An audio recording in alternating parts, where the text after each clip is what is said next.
오전에도 말씀드렸지만 지금 현재 우리가 살아가는 이 세상, 특히 우리 한국의 21세기의 이 사회는 아주 영리한 약삭 빠른 세상입니다. 이렇게 오늘 안수 집사님들, 권사님들처럼 눈에도 보이지 않는 하나님, 한 번도 본 적이 없는 그 양반에게 헌신하겠다, 생명도 드려도 좋다, 이렇게 헌신한다는 것은 몽텅구리 같죠. 몽텅구리 이제 있다. 사람들은 적당한 선에서 금을 끊고 심지어는 예배당에 교회를 다니고 예배를 드려도 너무 깊이 빠져들지 않는 헌신, 그것도 어느 정도지 여기 선을 넘어서는 안 돼 하는 자기 나름의 계획과 계산을 가질 수 있어요. 근데 그렇게 되면 진짜 헌신은 아닌 것이죠. 진짜 헌신은 완전히 올인하는 것이고 자신을 던지는 것이니까 바보들이나 하는 일입니다. 오늘 여러분의 담임 목사는 우리 안수집사님들, 권사님들이 바보들이나 하는 그 일을 합시다 하고 하나님의 말씀으로 고민을 하고자 합니다. 우리 모두 뭉텅구리 됩시다. 한번 따라할까요? 뭉텅구리 됩시다. 뭉텅구리라는 단어는 사실 물고기 이름이랍니다. 물고기 중에 뭉텅구리라는 게 있는데 아주 몸 놀림이 아둔하고 굼떠서 도대체 자기 목숨이 위태로워도 잘 움직이지 않는 이런 물고기를 뭉텅구리라 한다 그래요. 또 뭉텅구리 낚시가 있는데 그것은 이렇게 미끼를 놓고 미끼 주변에 미끼 끼지 않는 빈 낚시를 이렇게 주렁주렁 매달아 놓으면 물고기가 빈 낚시를 문답니다. 뭉텅구리 고기들이 무는 거죠.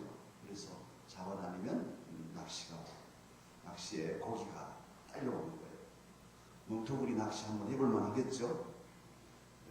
그렇게 바보 같은 물고기를 가리켜서 뭉텅구리 또는 멍청이 또는 멀캥이 이렇게 여러 가지로 표현을 합니다. 그런데 사랑하는 강사 여러분, 멍텅구리 중에 멍텅구리가 있어요. 진짜로 바보 같은 멍텅구리. 그분이 누구이시겠습니까? 우리 주 예수 그리스도이십니다. 이런 멍텅구리가 어디 있겠어요? 하나님 나라의 하나님이시면서 하나님의 아들이시면서 그 하늘 보좌 다 버리고 뭐 하러 못 가져오냐 말이에요. 그리고 그 모진 수치를 당하시고 멍텅구리 같이 아무 말 없이 뺨 맞고 침뱉음 당하시고 못 박혀서 죽으시냔 말이에요. 이런 멍텅구리가 어디 있겠어요? 오늘 예수님 친히 오늘도 당신의 자신의 바보스러움을 우리에게 제자들에게 말씀하셔요. 27절인데 다 같이 오늘 본문 누가복음 22장 27절을 함께 읽겠습니다. 앉아서 먹는 자가 크냐 섬기는 자가 크냐 앉아서 먹는 자가 아니냐 그러나 나는 섬기는 자로 너희 중에 있노라. 예수님 다 아셔요. 앉아서 있는 섬김 받는 사람이 크다는 걸 아셔요. 섬기는 사람은 바보라는 걸 알고 계세요. 그런데도 당신을 가르쳐서 뭐라 하시냐면 나는 무엇으로 너희 중에 있노라? 섬기는 자로 너희 중에 있다.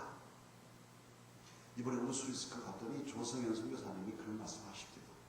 목사님 제가 3년째입니다. 만 3년을 지났는데 벌써 이제 러시아 선교가 무엇인지 좀 알겠습니다. 이제 러시아 사람들이 보인대요. 그런데 러시아 사람들은 우리 문화로 갑을이 있잖아요. 갑이 돼야 돼요. 절대로 을이 되면 말도 안 듣고 그런다는 거예요. 그래서 저 사람이 갑이다 그러면 이렇게 하는데 저 사람이 을이다 그러면 완전히 무시해요.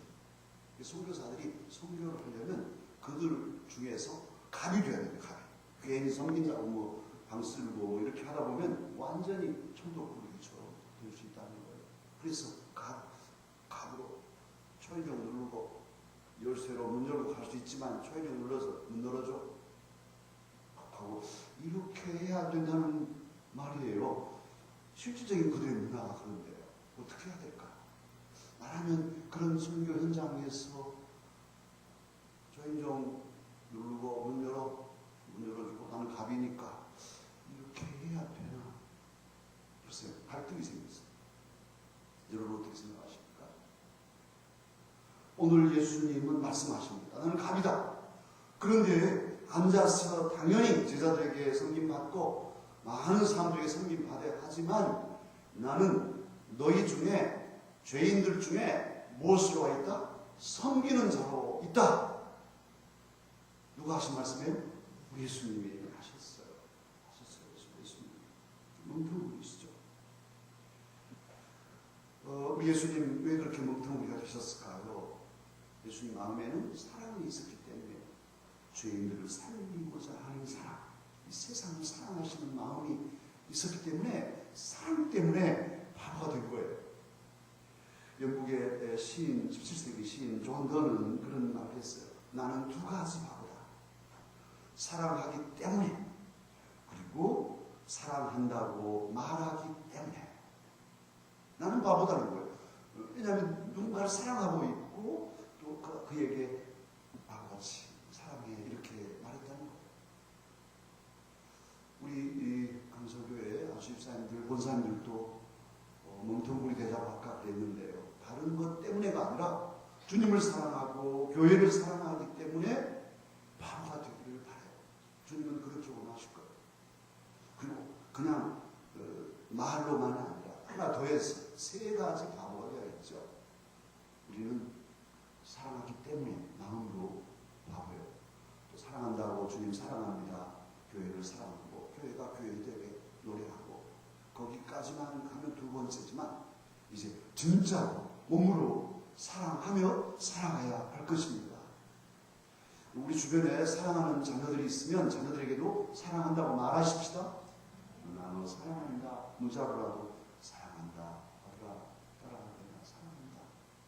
말해주는 거 바보 같지만 그 녀석들은 뭐 대답도 없을 수도 있죠. 그래도 바보 같아도 하자는 말이에요. 그리고 하나 더 바보는 진짜로 사랑하자는 말이에요. 그렇게 몸으로도 사랑합니다. 그런데 놀랍게도 그런 바보들이 진짜 행복한 거예요. 학사 빠른 사람에게는 진실한 사랑도 없을 뿐만 아니라 행복도 없는 거예요. 손해본 것 같고 낮아진 것 같고 무시된 것 같아도 사랑하는 사람에게는 행복이 있습니다. 하나님이 그렇게 만들어 놓으셨어요. 오늘 하나님께서는 우리 안수집사님들, 권사님들께 맡겨주셨어요. 무슨 맡겨주신 게 있어요. 여러분이 안수 받을 때 감격하면서 받으셨죠. 저도 마찬가지예요. 우리가 잘나서 주님께서 너희로 와, 너 정말 똑똑하다. 참 용이하고 지혜롭구나 하고 기름 부어주신 분이 누구이신가요? 못난 이들이고 부족하고 연약하기에 하나님은 사랑하시고 우리의 기름 부어서 너는 부족하지만 내가 너를 쓰겠어. 내가 너에게 지혜를 주마. 내가 너에게 힘도 줄 거야. 너에게 능력도 줄게. 너에게 물질도 줄게. 우리를 택하여서 일꾼으로 삼아주셨어요. 기름 부어주셨어요. 안수집사, 권사가 되게 하셨어요. 여러분이 뭐 잘하는 게 있어요? 그러나 하나님께서는 우리의 부족함을 보시고 세우셨단 말이에요. 근데 뭘 맡기려고 하시냐? 오늘 예수님 제자들에게 말씀하시죠. 29절 다 같이 함께 29절, 30절 다 같이 함께 읽으십시다.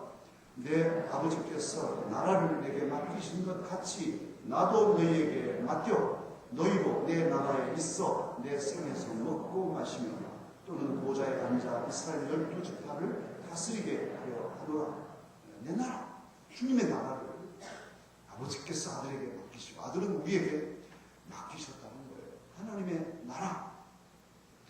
창세기부터 계시록까지 쭉 관통하는 그 주제 하나가 하나님 나라란 말이에요. 하나님의 나라를 위해서 하나님께서는 성경을 펼치셨어요. 구원의 역사 이루셨죠. 하나님의 사람들을 세우시고 하나님의 나라를 맡기셨어요. 특히 하나님의 나라의 예표인 이 교회, 주님의 몸인 교회를 우리에게 맡겨주셨어요. 안수집사님, 권사님들에게 주님은 이 교회를 맡기셨어요. 이 교회의 안수집사로, 이 교회의 권사로 기름 부어서 세우셨어요. 얼마나 감사한지. 이 교회가 하나님의 나라가 되어야 할 책임이 우리 안수집사님, 권사님들께 있어요. 여러분에게 있어요. 목사인 저에게, 우리 장로님들께 있단 말이에요. 나는 과연 이 강서교회가 하나님의 나라가 되도록 힘썼는가? 그건 여러분 성찰하셔야 돼요.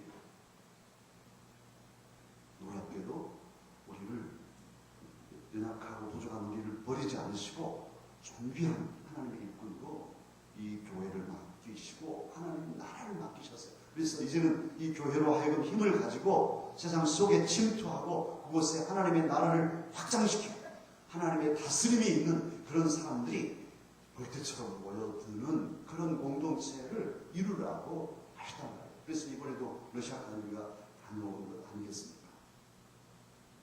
이제 맡은 자로서는 기억하실 게 있어요.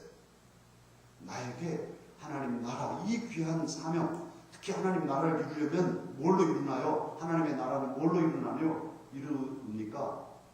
하나님 나라는 어떻게, 뭘 전해야 이루어집니까? 복음을 전해야 돼요. 복음. 예수님 그래서 복음을 전하시죠. 전부 하나님 나라의 복음이라고 표현하시고, 예수 그리스도의 십자가 복음을 전함으로써 그들이 예수님을 믿게 되고 그들의 마음에 하나님의 나라가 이루어지고, 그래서 그 사람으로 하여금 그 가정이 하나님의 나라가 되고 그 가문이 하나님의 나라가 되고 그 세상이 변화되는 이런 비전이 예수님 품에 계셨던 비전이고 오늘 그 말씀을 하고 계신 거죠. 그래서 저와 여러분, 이제 하나님의 종들은 기억할 것이, 나에게 하나님 나라 복음을 맡겨주신 분이 계신다. 그 주님, 그분을 늘 생각해야 된다. 오늘도 마찬가지. 예수님이 내게 계시네. 내게 맡겨주신 그분을 생각하셔야 돼요. 그리고 맡겨주신 하나님의 나라를 생각하고 하나님의 나라를 이루기 위해서 복음을 생각해야 돼요. 복음을 힘써 전하는 그런 삶을 살아야 합니다. 일할 때 이런 부족함을 느끼죠. 여러 가지物質적인 부족함, 시간의 부족함, 건강의 부족함, 재주의 부족함 많이 느낄 수 있어요. 그러기에 자기를 성찰해야 됩니다. 자기 부족함을 이제는 또한 기억해야 돼요. 하나님을 기억하고 나를 보내신, 나에게 맡기신 주님을 생각하고 사명을 생각하지만 또 한편 나를 돌아보고 성찰할 수 있어요. 인사불성이라는 말 있잖아요. 참 그 사람 술 먹고 인사불성이 됐어. 정신이 없어졌다는 것이죠. 그런데 한자말로 참 재밌어요. 사민자의 일사자, 사람의 일을 안입을 살필성. 그래서 살피지 않는 것.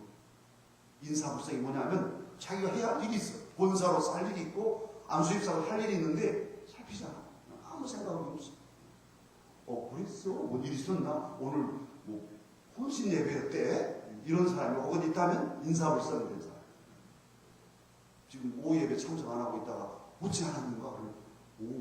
아니 혼신 예배였어? 이런 인사불성이 된 사람. 그러면 말씀하세요. 당신 자네 인사불성이네. 자기 일을 돌아보세요. 성찰이 없어. 오늘 오전도 말씀드렸지만 이건 뭐 우리 다 반성합니다. 저도 마찬가지고. 정말 뭔가 자기의 걸음걸이를 자기가 하는 일에 대해서 깊이 성찰하고 돌아보고 고치고 또 더 좋은 생각을 가지고 이렇게 가야 되는데 아무 생각이 없는 거예요. 아무 생각이 없는 거예요. 뭐 조금 같으면 마음이고. 그러니 인사불성인 거죠. 일이 안 되고. 정신을 놓아서만이 아니라 나를 돌아보고 나의 부족함을 안다면, 주님, 제가 시간이 부족합니다. 주님, 왜 이렇게 됐을까요? 성찰하고 기도하고, 주님, 제게 능력을 주십시오.